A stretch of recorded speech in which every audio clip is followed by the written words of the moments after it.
क्या आपने कभी पहाड़ों में होने वाला ये फल खाया है? नहीं खाया है तो एक बार ज़रूर खाना। तो hey everyone, welcome to my new vlog. हो चुकी है मेरी एक नए दिन की शुरुआत आग वाले किचन से। यहाँ पर मैं बनाने लगी थी सुबह सुबह का ब्रेकफास्ट और यहाँ पर मैं काफ़ी दिनों बाद सुबह की रोटियाँ बना रही थी। बाकी यहाँ पर रॉकी भी उठ चुका था और यहाँ पर मेरी शुरुआत होती है रॉकी के साथ हेलो करने से। और आज मौसम कुछ ऐसा था, चारों तरफ धुंधी धुंध लगी हुई थी और कल रात जितना खराब मौसम हो रखा था उतनी बारिश आई नहीं और आज भी यहाँ पर बारिश वाला मौसम बन रखा है। और आजकल हमारे किचन के आगे से बहुत ज़्यादा हरा भरा माहौल देखने को मिलता है और वो इस मीठे करेले की वजह से।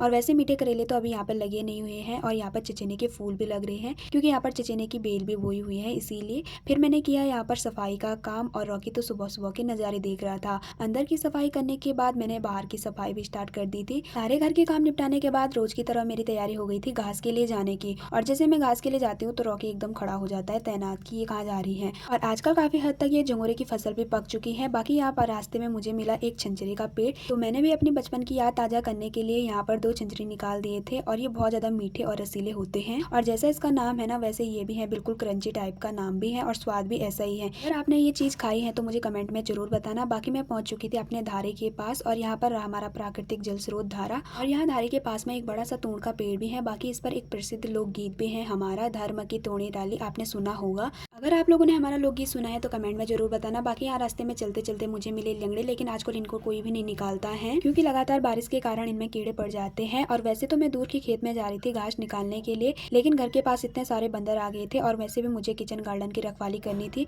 तो इसीलिए मैं आ गई थी फिर से घर के पास घास निकालने के लिए। और अच्छा हुआ यहाँ पर घास हो रखा था तो मैंने यहीं से घास निकाल दिया था फटाफट से और कंडी में अरेंजमेंट करने लगी थी घास का। और बचपन में मैं जब कंडी में घास रखती थी तो सारा घास नीचे गिर जाता था क्योंकि उस टाइम पर मुझे ये काम बिल्कुल भी नहीं आता था। मैं जितनी बार घास रखती थी वो बार बार नीचे गिर जाता था। तो फाइनली मैंने यहाँ पर घास निकाल दिया और इसको मैं ले जाने लग गई थी गौशाला। बाकी यहाँ पर रॉकी तो इंतजार करता हुआ ही नजर आ रहा था। और घर पहुंचते ही एक बार मैंने यहाँ पे लंच बनाने की तैयारी स्टार्ट कर दी थी। सबसे पहले मैंने चावल को साफ करना स्टार्ट कर दिया था इस सुप्पू में। इस बर्तन में मैं चावल साफ कर रही हूँ, उसकी गढ़वाली भाषा में सुप्पू बोला जाता है। और इसके बाद हो गई थी मेरी तैयारी छाछ लेने जाने की ताई जी औरों के यहाँ। शहरों में तो मार्केट से खरीदनी पड़ती है छाछ, लेकिन गाँव में फ्री में मिल जाती है। जिनका दूध दही होता है वो छाछ के लिए बोलते हैं और उनके यहाँ जाना पड़ता है। और यहाँ पर रॉकी को भी मैंने छाछ दी और साथ में ही अपने लिए भी छाछ निकाल दी थी। और सुंदर सुंदर नज़ारों को देखते हुए मैंने छाछ का आनंद लिया, लेकिन छाछ इतनी खट्टी थी कि मुंह ही बिगड़ गया। और ये है शाम का टाइम जब झंगोरे की बारी पर इतनी सारी पक्षियां बैठी रहती झंगोरा खाने के लिए। शाम के टाइम पर यहाँ पे पहाड़ी स्टाइल में रस्सी बनाने की तैयारी चल रही थी। इसको बनाने के लिए मम्मी ने चाची जी और दादी जी को बुलाया था और यहाँ पर बहुत ज्यादा आफत आ रही थी इस काम को करने में। मैंने भी आज ट्राई किया। तो चलिए फ्रेंड्स, मिलते हैं आपको नए व्लॉग में, तब तक के लिए बाय बाय, टेक केयर, हर महादेव।